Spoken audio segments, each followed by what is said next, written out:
Well, the most important thing that we want to give to you, and you may not hear it as clearly as you will later, but we're going to give it to you with everything we've got anyway.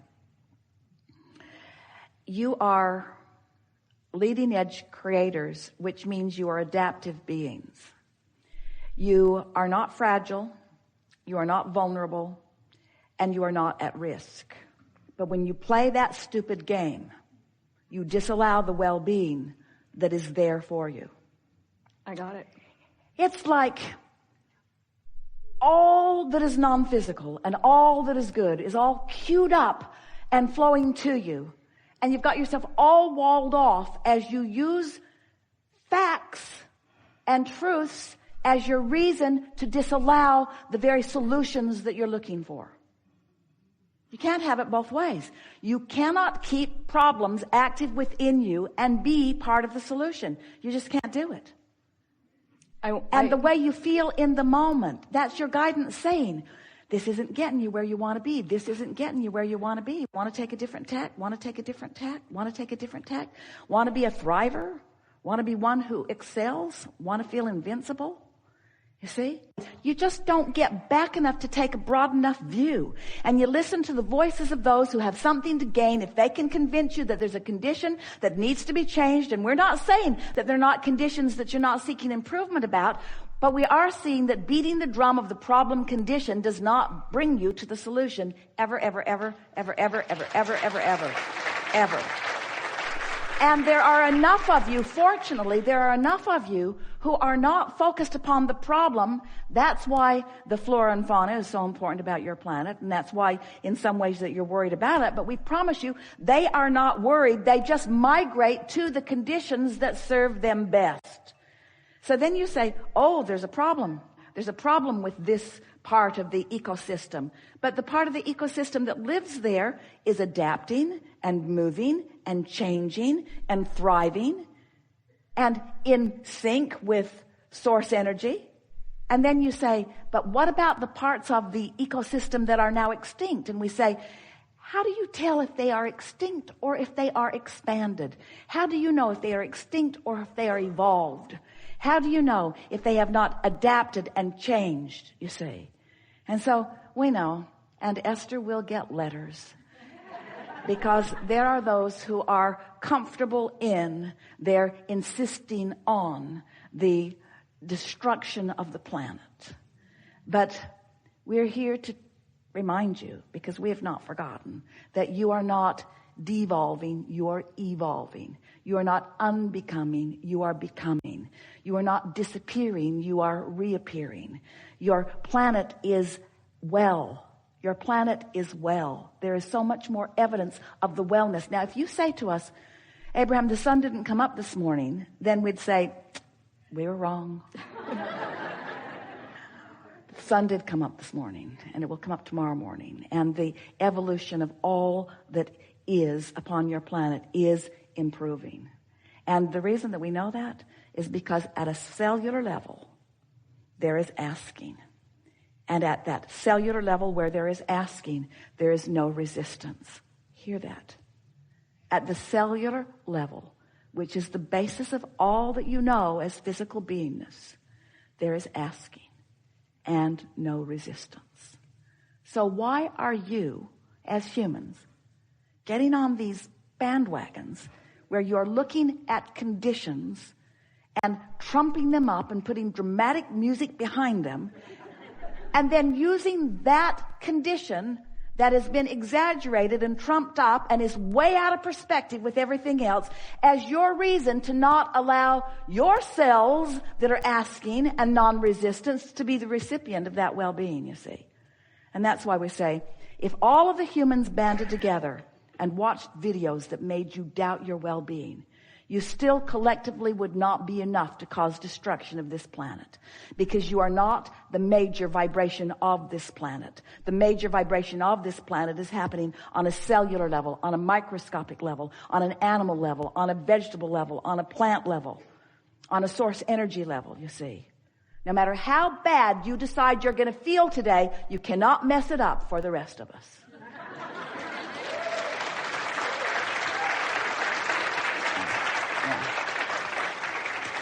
You got way more than you deserved there, in the sense that we know that you are much more appreciator of life and that things are going well for you. And we know that you have these issues and that it is your appreciation of this planet that feels so precious to you that even makes you go to those places at all. But when something feels precious, except just a little bit, you're assigning to it vulnerability. And you can't assign vulnerability to your planet and ever be in sync with the source within you. Do you know how much has gone into this planet spinning in its orbit in perfect proximity to other planets? Do you even have any understanding of the well-being that's happening around here? It's time to focus on that, friends. Yeah. When you feel good, you're on the right track. When you don't feel good, you're not on the right track. So you came back knowing that. But what happened? Oh, such a well-placed question. What happened is you cared about the condition of the way that person responded to you more than you cared about the way you felt. That's how you got trained. That's what Esther realized she was doing with her own list of positive aspects about the people that she cares most about in the world. She was trying to train them into virtuous conditions. She didn't mean to do it. Oh, I will see them as always on time. And then they will always be on time. So, without meaning to, you said to your children or to your mates, when you behave this way, I am pleased. And when you behave that way, I am not pleased. And it's really better for you when I am pleased. So, never mind tuning to frequencies. In fact, when I am the most out of alignment with who I really am, that's when I lay down the most laws and demand the most from you. So, you better behave and please me when I'm out of alignment, or there'll be big trouble for you. We're exaggerating this, not at all. In other words, so without meaning to, you early on started pandering to pleasing others, whether they were in alignment or not. And in the process, you lost your sense, which is returning in full force today. You lost your sense of feeling your own guidance from within. What could be better? You didn't say, I'll remember everything that I've ever learned about anything. We have a really good question for you. How much training did they give you about gravity? You're really little. Your mother's holding you in her arms and she's saying, if I drop you, it's really going to hurt.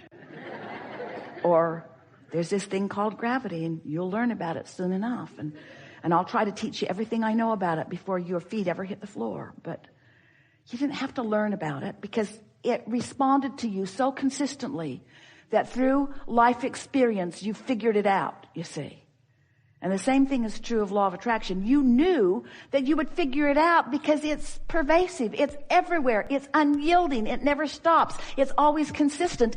And, we're shouting again, you have a guidance system that lets you know. You just forgot about that because your mother made you believe that what she wanted mattered more than how you felt about it. And now you have some conversations you need to have with a lot of people. Hey, you know how I've been jumping through hoops for you all these years? I'm not going to do that anymore. Esther's going to discover what it's going to be like when Mark says, hey, Esther, I'd rather not be at the office today. Makes me happy to not be there. So I'm not going to go in. How do you feel about that? And if Esther has heard anything here today, she will say, how I feel about what you do is irrelevant. Even if it has to do with my business. He's got a really big grin on his face. This might not go well for him. And you see, what worries all of you is that you really don't trust people to behave in ways that will be beneficial to you. And it might be a little rocky in the beginning, but we promise you this is the only answer to everything that you're seeking, you see. You just can't legislate enough things. You can't demand that people are treated one way or another. It's an inside job. They have to create a vibrational atmosphere that causes law of attraction to respond to them. And law of attraction is responding to them. They just have to figure out how to do it consciously, you see. You hearing this? Are you getting it? Are you believing it? Aren't you eager to just watch what happens next? Always. So, if you feel uneasy when people disapprove of you, do you know why that is? Because something's really wrong with their disapproval. They don't get to choose who you are. You're really a good person, and their disapproval is what's misplaced. You're not out of whack. They are. You can turn it around right now. You can start telling people. You see? But your question is, no, Abraham, no. I want to know why I wasn't born remembering. And we say, you weren't born with conscious thought. You weren't born with vocabulary. You were born with vibrational knowing, you see, that we are leading you back to.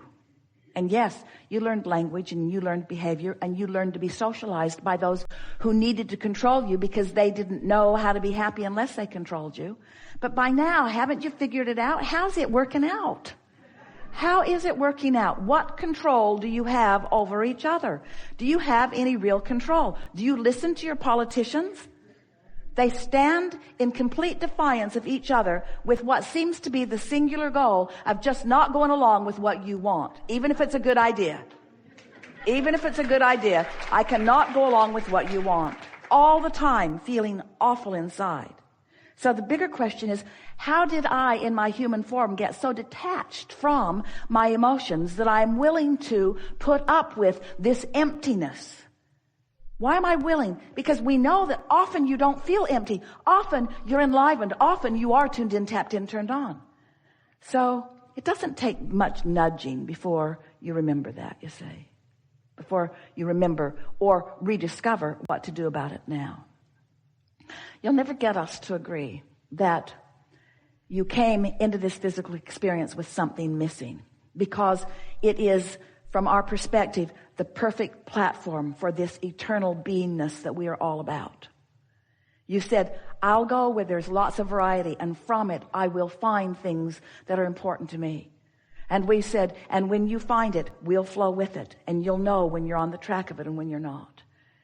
You can continue the trajectory of well-being that we are all a part of, or you can deviate from it. But your deviation will be temporary, because you'll only deviate while you're in this physical body if you choose to deviate at all from this alignment that is really there for you, you see. So we see it as perfection because we knew that nothing could really go wrong. Oh, you could pinch yourself off from it temporarily, but we knew that you would find your way back to it, because in the moment that you re-emerge back into non-physical, you'll leave behind all your resistance and you'll become the full version of all that you've been asking for, you see.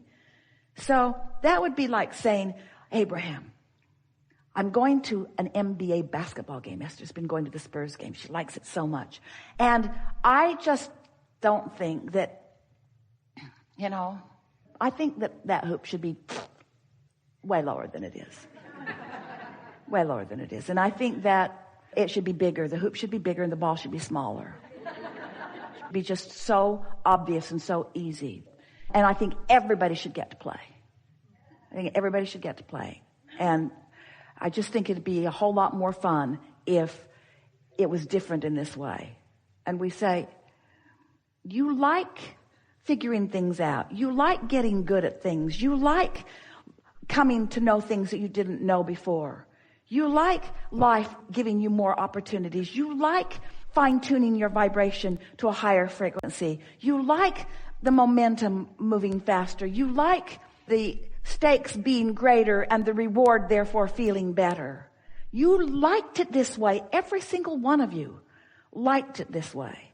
You've just changed your mind since you become conditional lovers.